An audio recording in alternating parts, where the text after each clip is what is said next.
Hey guys, it's Sasha and Lauren, and welcome back to So You Live Under a Rock. Today we are going to be doing Percy Jackson, The Lightning Thief, chapters 4 through 6. Our last video we did chapters 1 through 3, so if you missed that, it's going to be right here.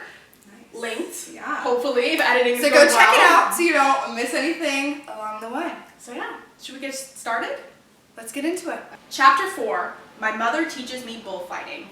As Sally, Grover, and Percy outrace the storm, they spot a strange creature tailing them from afar. Percy is curious about Grover and Sally's deal and what kind of critter Grover actually is. Grover reveals he's a satyr, tasked with guarding Percy. But the less Percy knows about this monster world, the fewer beasties come knocking. Grover also tells Percy that those 3 old ladies they saw earlier are actually the Fates, and they're really the kind of people you don't want to run into. Smelly Gabe's car ends up in a ditch, and Grover gets hurt. Sally urges Percy to run to safety and get past the big tree that marks the camp's territory. But Percy won't leave her and Grover behind, even with the creature inching closer. With some struggle, they yank Grover out of the car and make a run for the tree. Percy figures that the monster trailing them is part bull, part man. He's about to name it, but Sally tells him about the power of names and to dodge it if it charges, since bulls aren't great at turning. So when it does, Percy sidesteps, which really ticks off the bull man. The monster goes for Sally and Grover, but Percy isn't having it. He rips off one of its horns and jams it into the monster's ribs. Still, Sally vanishes in a golden glow, and Percy is pissed. He manages to get Grover to safety, where some girl recognizes Percy as the chosen one. Curious stuff at play. So first of all, we went from 0 to 100. Chapters 1 through 3, we're learning about this world, and then all of a sudden, chapter 4, we're in it. It's completely different. We're in it. Before we get into anything, I just wanted to chat. How do you pronounce the animal that Grover is? Satyr? Satyr. So I have a pronunciation clip here because I don't know how to say it. So I just wanted us to hear it together. So it's a YouTube video. Satyr. Okay, so you're doing it right. Go on, we got it. But you read some things in your head sometimes and you don't always. That has a Y in it. Satyr. Yeah. Y's can be many different sounds. Sometimes they're silent. Sometimes they are. Satyr. In this case, I guess it's not silent. was it silenced? So right off the bat, we see Percy, Sally, and Grover get in the car. And basically, there's just a lot of tea that gets dropped. Percy's learning so much, and then all of a sudden, a lightning strike hits their car. I have that too. I said, makes you think. A lightning strike. It's a little Very weird. strange. In the car, Percy compares his best friend Grover to a wet barnyard animal, and I just thought that was kind of mean. And I will say, not to give you some credit, but it did make me kind of rethink my pyramid ranking last week because oh my goodness, it just wasn't nice, and I just wanted to give you that before we thank get you. into it. I feel a little bit more validated from But last week. Grover also in this car admits to Percy that Mrs. Dodds was real, and he knew everything the whole time. That is true. The gaslighting comes back. Yeah. But now at least Grover's coming clean about the situation. I just think maybe moving forward, 2 sides of the same coin. That's where I am. That's where I like that. I have a note also from the same car scene, but on the opposite approach of you. I have Percy so accepting of Grover because when Grover is passed out, he was slumped over, blood was trickling out of the side of his mouth, and Percy shook his furry head. He's still kind of confused on what Grover even is. And in his head he goes, even if you are half barnyard animal, you're my best friend and I don't want you to die. So we see a moment of even though they're beefing, Grover lied to Percy. They love each other. They're besties, they're boys. Yeah, they're brothers. They're brothers, yeah. All things good, they're brothers. So we come across this half man, half bull animal. Obviously we know what it is, mythologically. Do we? We do. Do we? Do you? I don't know how to say it, but I do. Well, maybe we won't say. We'll lean into the names have power thing, which is something that Sally says to Percy because he is wanting to say the name of this creature.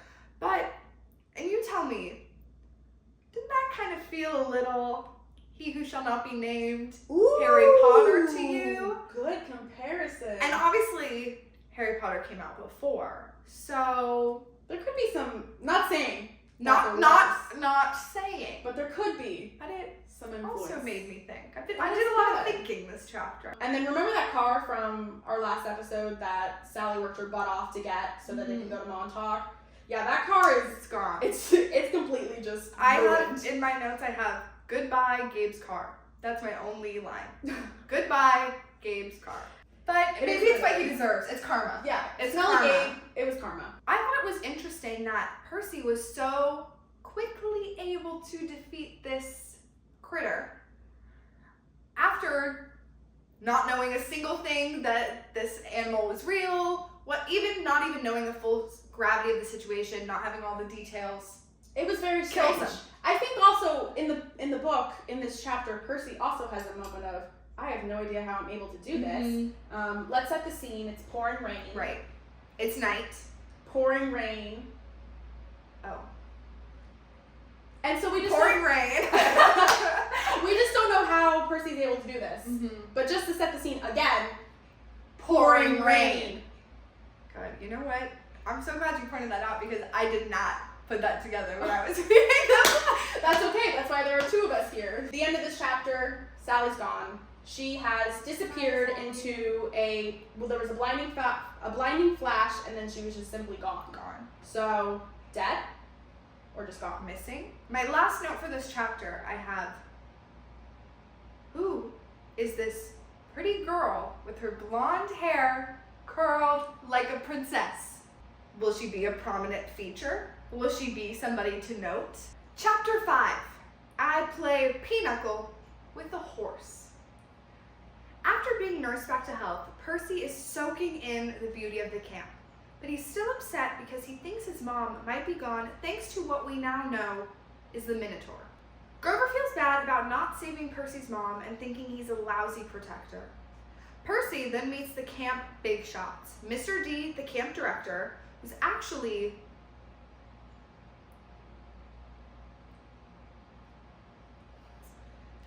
the god of wine. Dionysus? Like that one Katy Perry song?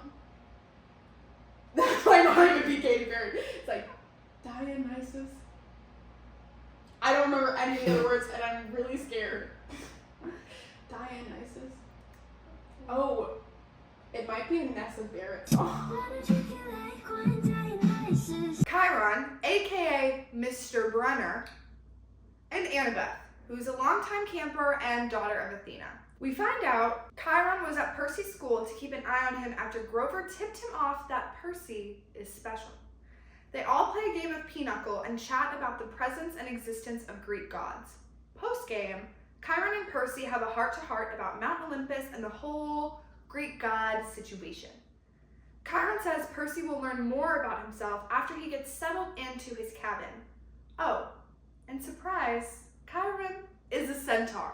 We start the chapter off with the pretty blonde girl, Annabeth, asking Percy some weird questions while he's still high, for lack of a better word. What will happen at the summer solstice? What was stolen? Etc., etc. We don't know. We don't know anything. No, and my first point here from these chapters was, this girl is bold. She cuts the chase short. Thank you. I was really proud of that one. She's asking him a bunch of questions, and Percy's just kind of like flopped in the infirmary bed, like, oh my gosh, why is this girl asking so many questions? Yeah, that was good. That was Thank you. good I was really getting enactment. into the character of Percy. Yeah, like rolling. Yeah. So that's how I imagine that scene to go. Mr. Brunner being Chiron, Shocking. that was shocking. But we do have an answer to my plot hole question from last episode where it was like, doesn't he have a full-time job? Like, why is he also a teacher, but he has this other position, which we now know is at the camp. But we know it's because Grover sensed something in Percy, saw something in Percy, to the point where he needed to let Chiron know. So that's why he came and was acting as Mr. Brunner. Based on that plot point, I want to see a whole separate series or a whole separate book on what the year was like with just Mr. D as the camp counselor, because, I mean, obviously when Chiron was at Yancey, just Mr. D was in charge. Sounds miserable. Backing up just a little bit, I was this little apple juice drink concoction. Why does it taste like cookies? Why is Percy not allowed to have any more? Why don't we have any beverages that taste like cookies? Like cookies. Chocolate chip cookies are my favorite. I would love a drink that tastes like that. That sounds amazing right now. I'm thinking of a milkshake with chocolate chips after this. That sounds so good. And then we have a line here from Percy after he learns about Mr. D, and he seems quite odd. He's an odd character. He's also the first god that we meet. Mm-hmm. Which is very strange. I mean, we're chapter 4 and all of a sudden we're meeting gods. Yeah, we didn't know that they were really real until a chapter ago. I want to hear that if Mr. D was a stranger to alcohol, I was a satyr. So that's Percy talking to himself because... Persassy continues. That's what I was getting to. Persassy continues throughout this chapter as well. Yeah. I feel like Percy is being told a lot of information in this chapter. It kind of feels like a massive info dump, and Percy and the readers are kind of in similar situations here because the reader doesn't really know everything. They're both kind of overwhelmed in this chapter. It's so much. I feel like this is just another one of the examples where you can really relate to Percy as the main character of the series. I would agree. Yeah. We definitely are getting a lot of information, and I feel like the next couple of chapters, we are also just receiving a lot of information to continue building this world. Yeah. Because again, this is the first book of several, so this is a huge world that's being built out right now. Even though there's so much, I think it sets the stage really, really nicely for the rest of the series, the spin-off series, everything that comes after this. I feel like it just is the perfect jumping off point. Chapter 6, I become Supreme Lord of the Bathroom. Percy gets more information about the camp while Chiron is taking him to his cabin. Turns out this is Grover's second shot at being keeper after he messed up 5 years ago. Percy is worried, thinking he might get in trouble if Mr. D and the Council of Cloven Elders think Grover failed to protect him. As they get closer to the cabins, Percy spots cool mascots dedicated to different gods on each one. Percy is in the Hermes cabin, where Luke, son of Hermes, is his counselor. Not sure if that's how you say it, I just went for it. I liked it. Percy's kind of bummed that he's not getting any recognition for taking on the Minotaur.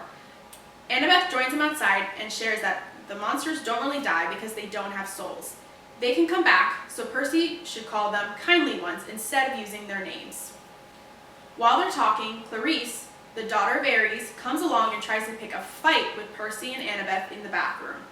Percy somehow uses water and drenches Clarice and her friends. She's pissed and declares war on Percy. Minotaur. Is that it? I liked it. Is it not it? Confidence is key. Okay, but in your expert reading voice, what would you say the word is? I would say... Minotaur? Minotaur. Sure, why not? So we learned in this chapter that the front for the camp is a strawberry farm. And I feel like this kind of gets glossed over. It comes up every now and then, but it's really glossed over. And I think it's so funny that the justification for the fact that fruit grows really well is that around Mr. D, fruit just blossoms, and it's supposed to work the best with wine grapes, which he's not allowed to grow because he's banned from drinking wine. So they settled on strawberries, and I just think that's so silly. It's just hilarious. I also like how it even just got brought up because they're this is how the camp supports itself, just so you don't have to worry about, later down the road, you're how is this camp getting any money? Yeah, exactly. I think that was a good note that Rick did, just to put it in, just so you're not worried about how exactly is this being funded. At 12 years old, God, where are they making the money? So I have here that the incident that I was thinking about last time when we were doing the pyramid ranking, it gets brought up again. We don't necessarily learn about what it is in this specific chapter, but fear not, give me 10 minutes and we'll get to that chapter. I think it's also funny in this chapter, we learn that Grover is 28, but since satyrs mature half as fast as humans. He's the equivalent of a 14-year-old. So imagine if, like, I was actually 12. 24. But if I was, like, 12 internally. Like, that sounds awful. Like, I hate to say it, maybe another point for Grover. He's just misunderstood. Wow. Sorry. I feel like I was misunderstood last time. We also get a glimpse at cabins that are around this campus. And this is my favorite part of this whole book. I think it's so cool. It definitely is part of that world building. We're seeing all of these gods have these cabins. There's some cabins that aren't being used, which we'll later find out why they're not being used. One of my favorite cabins that Percy visits is one that strangely smells like Montauk. Which is weird. I actually have a description Ooh. of the cabin for our viewers. It wasn't high and mighty like Cabin 1, but long and low and solid. The outer walls were of rough gray stones with pieces of seashell and coral, as if the slabs had been hung straight from the bottom of the ocean floor. So, take that description for later. It's not important right now. Put it in your back pocket. You have a lot of things back there, but you can fit another. There's a little bit of room. You can fit another. You got 2 pockets. 2 pockets, so true. I actually really like, too, the other cabins they kind of just mention in passing, like the ones with little smokestacks, like a factory, and the one with tomatoes and grass. Like, it's like, you can tell they're hinting at certain gods without being too explicit. So, like, I just think this is my favorite part of the chapter. I grew up going to camp, so, like, picturing this, like, as a kid was always super easy for me. I grew up going to camp as well. I think maybe we've talked about this off camera. Off camera. We always decorated our cabins every year, and that was just such a formative experience. So just being able to read that and just, you know, being able to relate to Percy and what he's going to now experience at this camp, I was able to get into his shoes, and I'm sure you were as well. I love this chapter. And then when we get to Percy's cabin, cabin 11, which is the Hermes cabin, we meet Luke, who is the counselor. Seems like a pretty cool guy. Seems like he might be a big brother for Percy. He seems like a lot of these things, so really interested to see how his character plays out. Clarice is basically the new Nancy.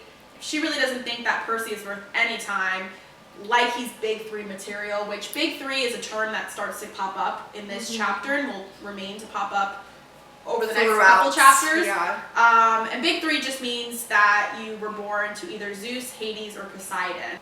Every time she's mentioned in a chapter, I, like, want to skip past her because, like, she's just mean. It's just old news, you know? Like, being a bully is so old news. It's not fun. It's not. I don't know why I'm saying it's not fun. Like it's not fun. It's not fun. Just in case you're wondering.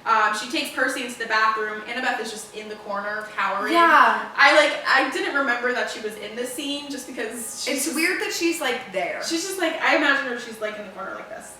And she's maybe like peeking her eyes out. I just maybe wouldn't go with. I don't know. I'd tell someone like, hey, Clarice is at it again. You know, I don't know. But we see Clarice trying to stick Percy's head into the toilet, and all of a sudden the pipes burst, and Clarice is just flat on her ass. So weird. And Percy is, you know, saved by the situation. I do also want to mention, he's not wet. Percy is the only dry person thing in this bathroom. Annabeth, who's cowering, right? She's over here, soaked.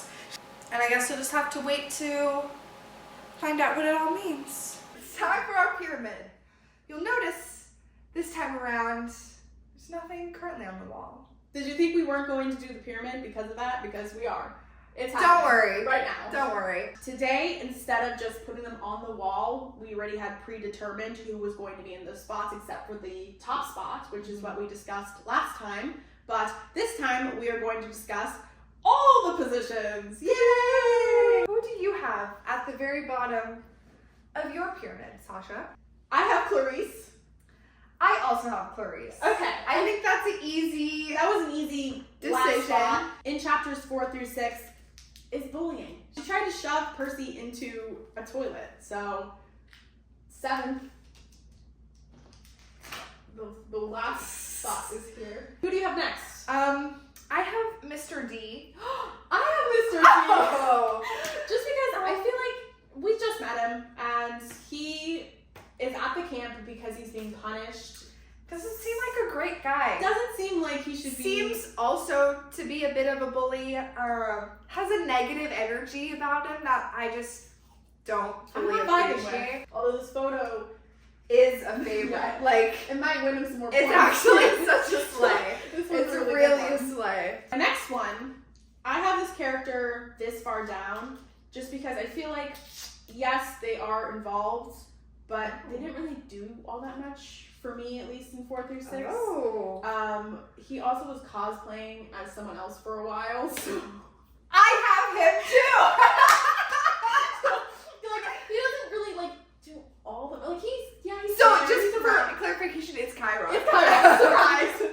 He was cosplaying as someone else for a while, which kind of feels like lying in a way. Yeah, like it just kind of makes you be like, who is this guy? What's his goal here? It's kind of giving, not to keep bringing up Harry Potter, it's a little Dumbledore energy. It is. You know, like what's your... Rest in peace, Dumbledore. Oh yeah, sorry.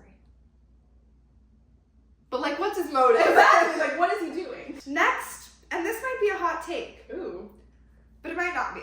I have Luke.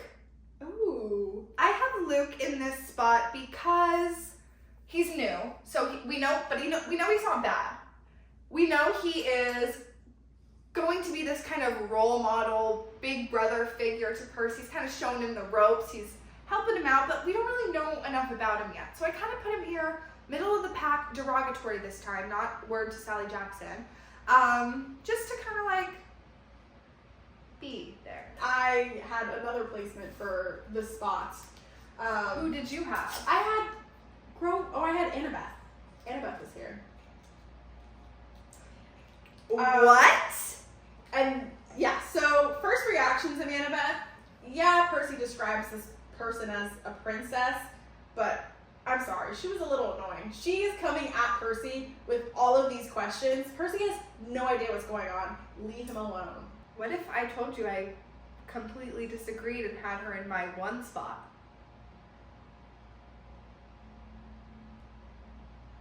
Then what?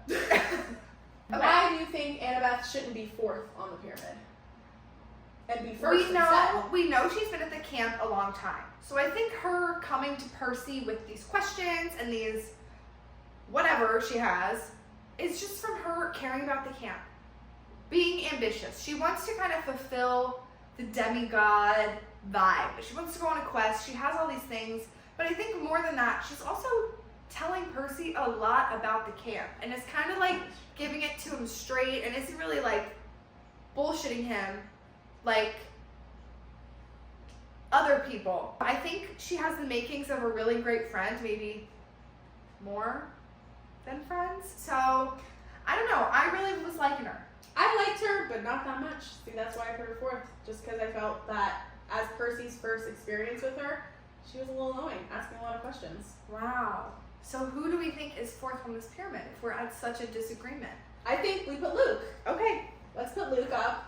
And then we just move on to spot 3, and then we'll Okay. take it out for spot 1 because I have a completely different character. Oh, who is in your spot 3? In spot 3, I have Grover. I also have Grover in Okay, spot there 3. we go. We're back on the same page. Back on the same page. He gets the horn for Percy, Totally. which was kind of funny because it was just kind of like, here is your, souvenir from your fight. Sorry, your mom's gone. Yeah, your mom's gone.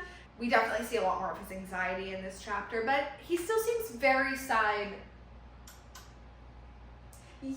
character. Yeah, he's I'm, not. I'm looking for more Grover involvement in order to move him up on this pyramid.